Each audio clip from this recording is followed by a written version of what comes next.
Alright everyone, it is Dokkan time, and today we're going to be doing the super easy A for the really old TEQ cell. TEQ perfect cell. Surpassing all. I don't think he's going to be surpassing all on this, but I do think people are definitely misreading this guy. I think they're misreading him. I do want to say that yes, he does feel like he is a quote-unquote mini Buhan. I will recognize that. But I do think there's more to him than that, and it's purely based on how well you decide to use him. So, for most people, I think we've all had this unit for a hot minute, and we've always thought he was a nuker, and he is a nuker. He can nuke. He can nuke, technically.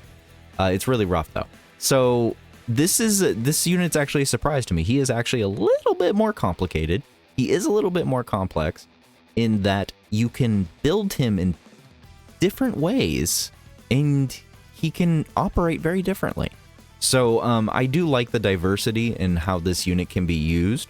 And I just kind of wanted to throw that out there before we get into this. Anyways, if you're liking my builds, please do watch some more of them. Let me know if there's any other units that I have not done a build for. I'll try to get to them as quick as possible, as I am late every now and again, because I am a family man. I am a Joe Saiyan father, and I do have a baby, and I do have a day job. So, anyways, let's just get into the kit here. So as far as his 200% options go, unfortunately, I will say that Cell is having a little bit of a rough time on finding a home. He doesn't really have a home right now at the time of recording. I would say his best teams you're going to be able to throw him on is definitely going to be TEQ Buhan. It's going to be on Int Broly, maybe even Fat Boo's team. Yeah, Int Fat Boo. I know some people are fine with you using a double Int Fat Boo because they like the Ghost Usher and the Revive. They do like that extra mechanics right there. So I wouldn't be surprised if some people are fine with that. But overall, like, a lot of his teams are just kind of he doesn't belong on, or he's just kind of there. So let's just kind of go down the list here. So once again, if you have seen Super Easy A's, Super A's do not change the leader skill. They don't change the super attack. They only change the passive. He is only forever going to be a tech type E+3 and attack and defense HP 70%. He does recover 10% HP on super attack though, and causes immense damage. So for his passive, it is quite a bit, it is pretty different. It is pretty different now. So he does orb change AGL to tech, which is nice. That does help out quite a bit. And he randomly changes key spheres of a certain type, except AGL or tech, into rainbow key spheres. This helps out quite a bit. Being a rainbow orb changer has always been nice, especially for units that need, they themselves need the rainbow orbs. And this guy does need rainbow orbs. He receives an additional key +2 per key sphere obtained. So, I mean, as long... there's almost no point in time he should have a key issue. He does have chance of performing a critical hit and damage reduction rate of 20%. So, automatically, he has 20% crit and 20% damage reduction. He launches an additional attack that has a 50% chance of becoming a super attack. And when there is a super class enemy, he also has another damage reduction rate of 20%, and all enemies' attack will be minus 20%. So what this means is that initially, as long as you're just fighting a superclass enemy, he's going to have 40% damage reduction, and he's going to have 20% crit. He's going to have a 50% chance to additional, and all enemies are losing 20% attack, as long as they can have their attack lowered. Now, when you have another extreme class ally in the same turn, all allies will receive defense plus 40% and a chance of performing crit 20%. Now, this probably sounds deceiving in saying that all allies are getting 20% crit chance. This isn't true. If it is true, please, you know, Proton or Luke or, you know, somebody that like digs into that code every day, dude, let me know if that actually is supplying 20% crit chance to the allies. Because as far as I'm aware and how I read it, that's giving him another 20% crit chance. He already had 20%, so by default right now, as long as you have an extreme class ally, he has 40% chance to crit. 40% isn't bad. 40% is equivalent to a level 20 crit inside your hidden potential. Now, for every key sphere obtained, he gets an additional attack and defense of 50%. This is pretty good. It's pretty good that he has this. It helps him out quite a bit. The issue comes down onto his next part of his passive, where you will see that it says, for every rainbow key sphere obtained, chance of performing a crit and damage reduction rate of 10%. And then when he's attacking, gets another additional attack and defense 200%.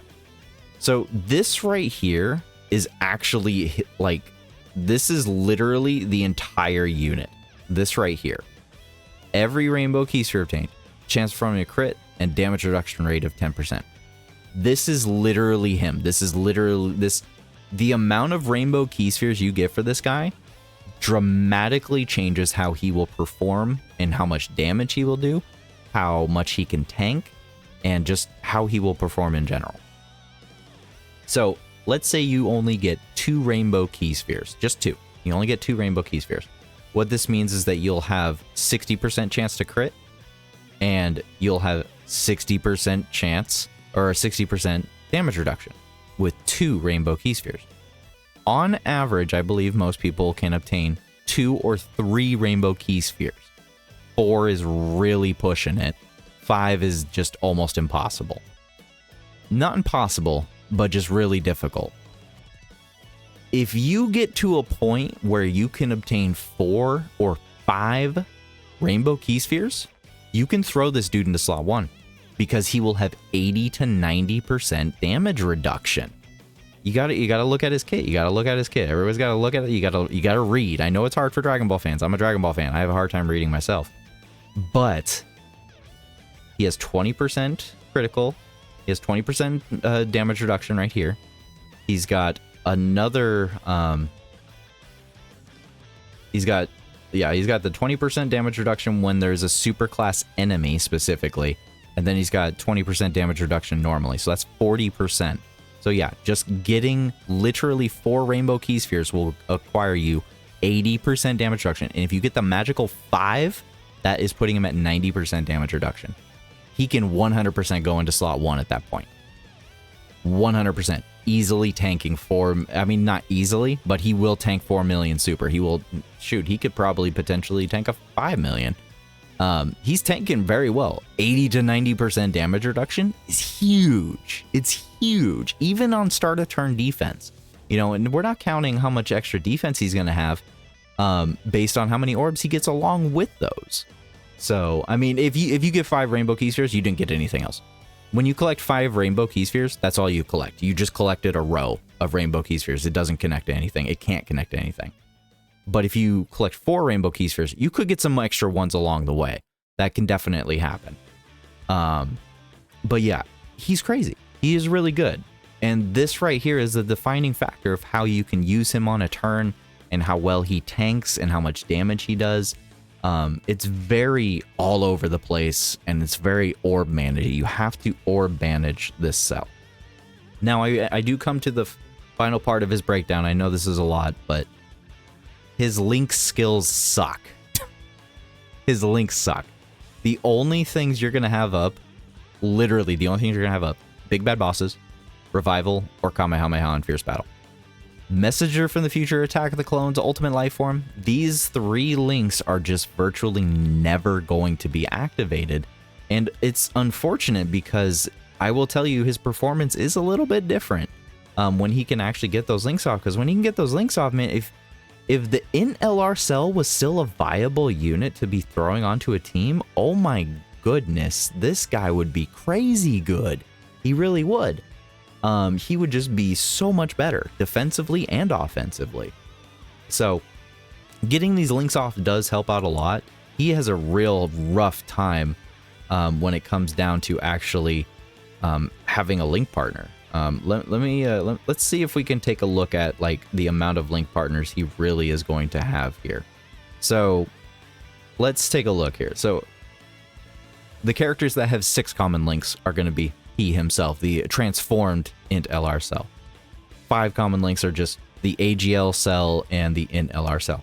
Now, I will tell you, this guy could get an easy A this year, straight up. This AGL cell, he could get an easy A this year, and immediately this tech cell will have stonks. The 4 common links are, once again, 4 links. Yes, 4. It's just going to be, once again, a bunch of different cells. The only cell in here, I don't even think any of these cells are, like, viable at all whatsoever. So we're already down to 3 links only that you could be potentially having off. And Majin Buu is one of them, but he doesn't have big bad bosses. And then you got Demigra right here. You got freaking Rose. Oh, goodness. And Hirudegarn. You know, I didn't put it in his roll tips, but Hirudegarn might be a good slot 1 unit to be rocking with this cell just because he can go into slot 1 safely.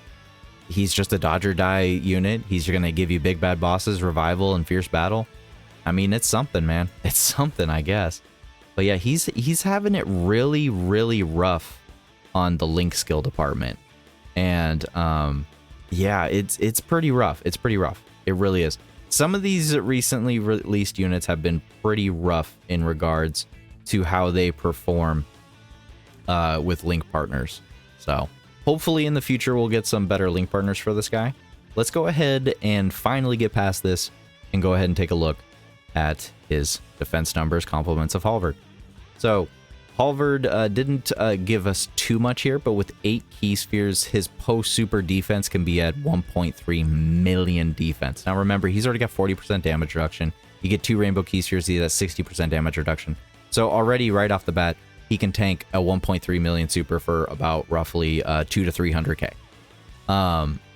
So that's not too bad. You know, with an extreme class ally, with 40% support, he can get to above 1.5 million with 8 key spheres. Once again, as long as you get at least 2 rainbow key spheres out of that, you have 50% damage reduction, and you're tanking a 3 million super automatically right off the bat. As soon as you go into the 3 and 4 rainbow key sphere category, he's immediately tanking above 3 million.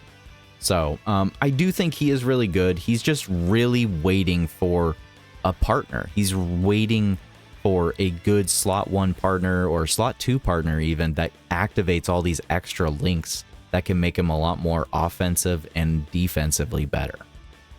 So with that all being said, let's just kind of get into his builds. So with his 55%, I did just decide to say you just might as well give him more crit. So he doesn't automatically crit by any means. Yes, his crit chance can go up quite a bit. But, you know, he is a tech unit. And as a tech unit, he starts off with 5 crit already. Giving him a level 7 additional, a 14% chance to potentially get an extra additional off is not very much when he already has a 150% built in. The dodge or die is just not going to do much for him here. I mean, yes, can you throw in a level 5 dodge and pray to RNGesus? Of course you can.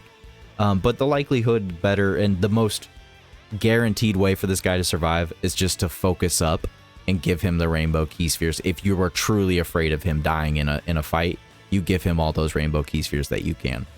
So at 55%, I would just suggest giving him more crit, just because that's all he already has. And this build right here is primarily for the nuker. So here's the thing. When you're nuking, you have to have orb changing items. What happens when you use orb changing items? You change the field's orbs to one specific color. If you are changing the orbs on the field to literally just plain old orbs, no rainbow key spheres, then he's not going to have all these extra additional crit chance. He's not going to have all this damage reduction. So you go from having potentially 60, 70, 80% chance to crit to what? 20%? 40% chance to crit? Now don't get me wrong, 40% chance to crit is still very good.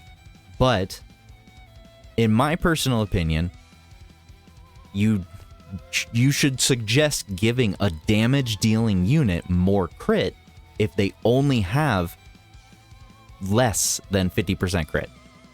Every time I make a build video, I tell people, if the unit can go above 50% crit chance through their passive, they don't need the crit chance in their hidden potential because more than likely it's just a coin flip and you're going to get that crit. It depends on the unit, of course. In this case, Cell, who is a primarily nuking unit for the majority of players, and probably everybody already has crit put on them, you're going to want to just have more crit on them, because you're going to want to change the field of orbs into a whole bunch of orbs all at once, into tech orbs, and you know, use I think it's not a Chilai, it's the Takoyaki item, and you're gonna want to nuke with him. That's what a nuker does. You change with items on the field or with units that change orbs, and you get as many orbs as possible. As a nuker, you're probably not gonna get a lot of rainbow key spheres. So in the case of if you want to use this Cell still as a nuking unit, you're going to want to just keep the crit. But, hear me out. If you decide not to make him a nuker, specifically, and choose to use him as a unit that you can put onto the team, you have a more diverse unit. You have a unit that if you gave him, that's not correct. Hold on a sec. Sorry about that. So, this is level 15, by the way. Yeah, level 15. So minimum, yeah, I would highly suggest giving him additional for this type of build if you want a more diverse unit, and put the rest into whichever one. So you can pick or choose. He's already got additional built in, but a third additional attack going off would be crazy amount of damage. Or you can just give him dodge. It's entirely up to you if you want to do that. But either way, one of these two needs to be level 15 or level 6 minimum. And once you get dupes, you can add either additional or dodge orbs in the gold and silver equip, you know, to whichever you so choose.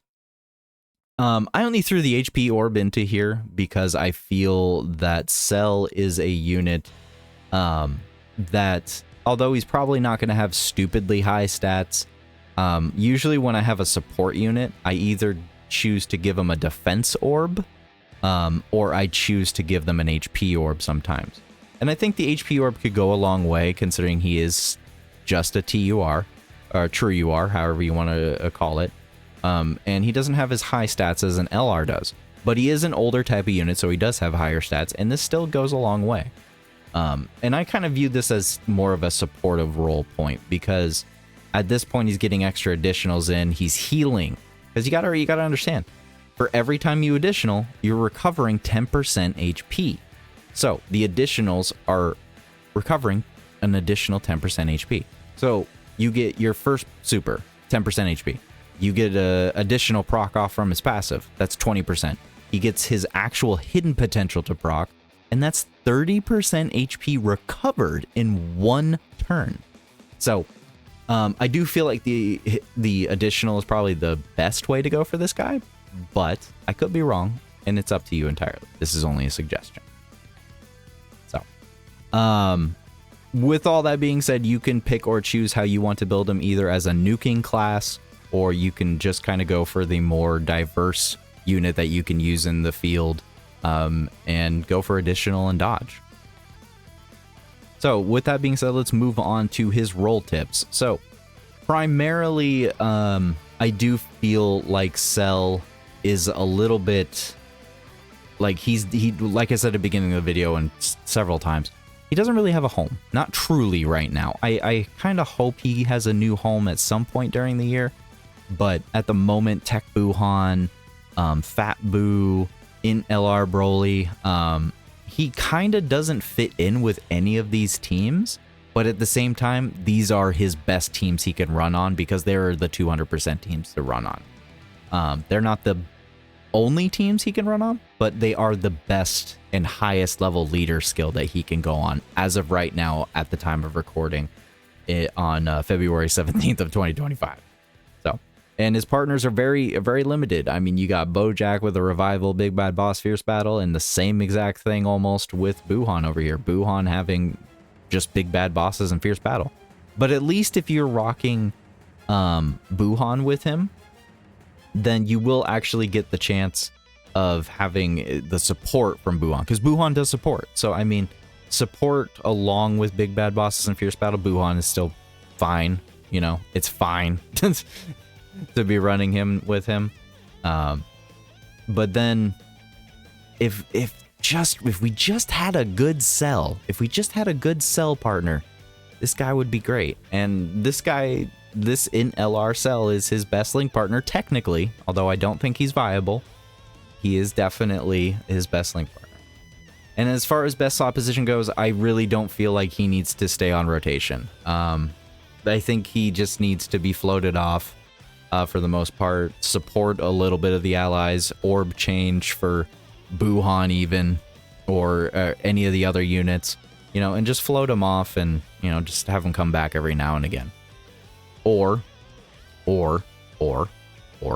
you can go ahead and, if you're smart about your orb placement and you give him at least 4 rainbow key spheres, if you give him 3 or 4 rainbow key spheres, he's having 70 to 80% damage reduction. And I think at that point he can almost go into slot 1.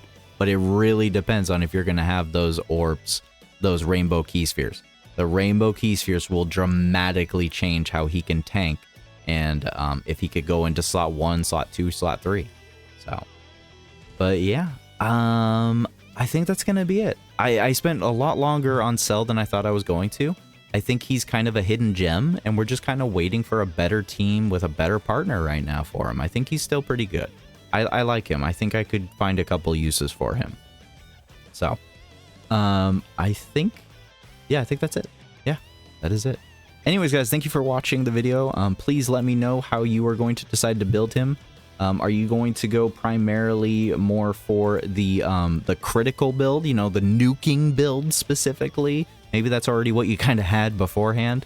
Or are you going to try and change him up a bit and make him more of a diverse unit and have additionals to get some HP recovery and a little bit of dodge, maybe even to, you know, just support and get out the way. But anyways, guys, let me know what teams you're going to be rocking with this guy, and I hope I helped you out. I hope you have a good day and a good night.